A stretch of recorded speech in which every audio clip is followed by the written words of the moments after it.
Good morning, Daniel.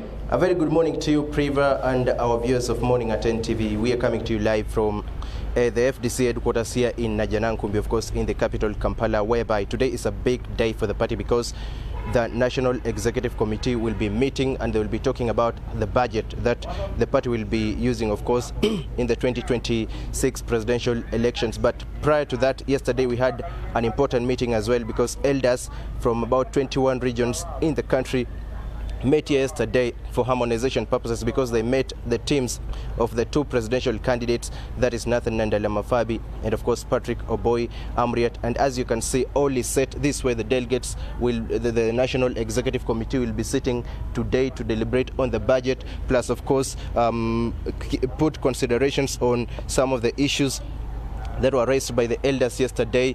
And to help us understand that better, of course, is the Honorable Kaps Fungaroo. He's been the acting president ever since the Electoral Commission of the FDC nominated Nathan Nandala-Mafabi and Patrick Oboi Amriat to contest for the party for the president so they can participate in the 2026 presidential elections on the FDC ticket.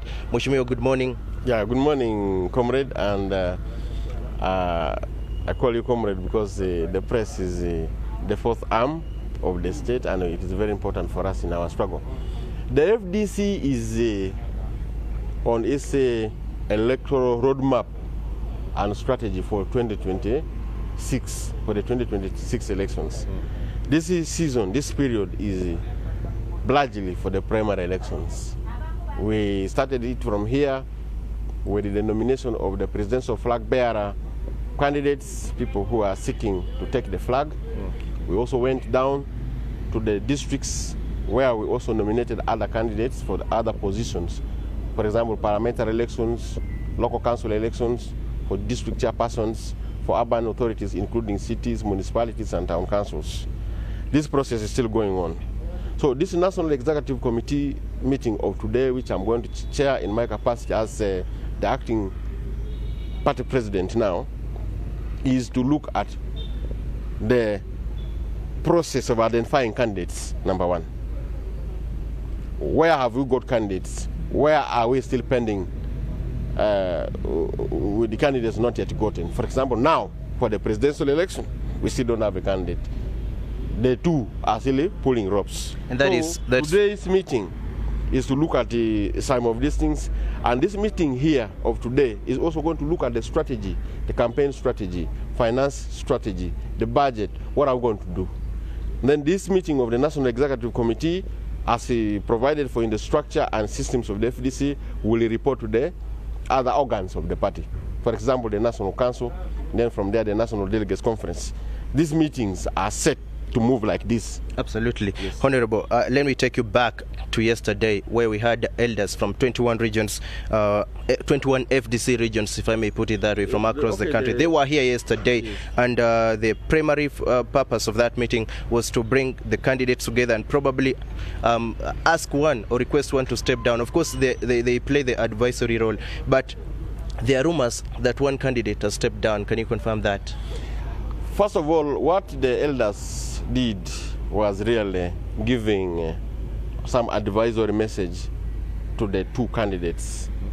The same kind of advice was given, the same kind of request was given in other meetings, other engagements before. Throughout the country, some of the meetings took place when I was present, where not only elders, but just members of the party standing up to say, but you people, both of you are fit to be presidential material, you are fit to be presidential candidates for FDC.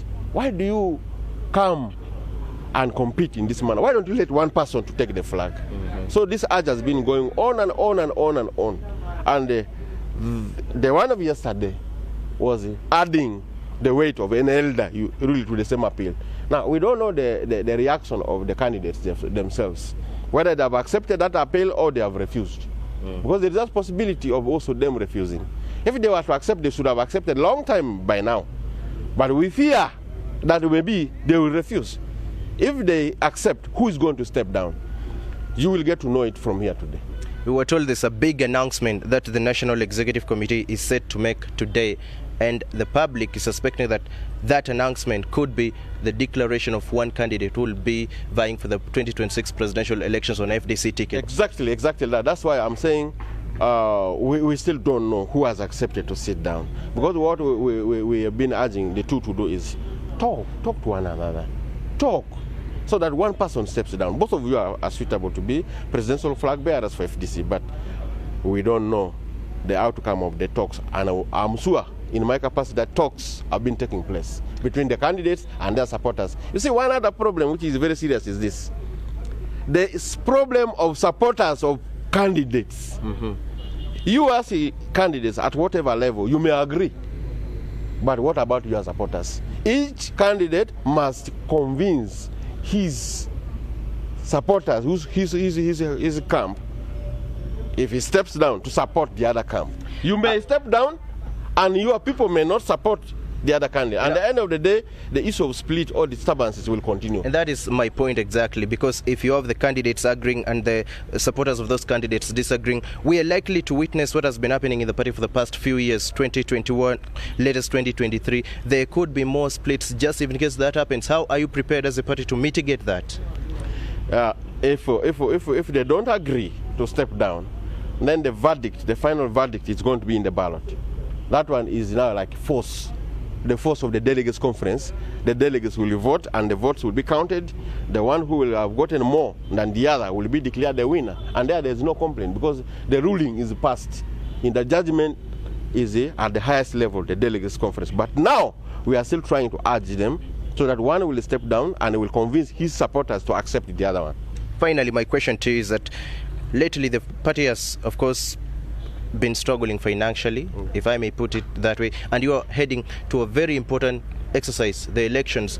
How are you going to run campaigns for the different party candidates with limited resources? What plans do you have? We have been engaged in a very serious process of fundraising as usual. Yes, resources are not enough, and we have been having a lot of challenges among ourselves in terms of many activities taking place at the same time, and the budget remains limited. Programs of negotiations, programs of dialogue, keeping the party together.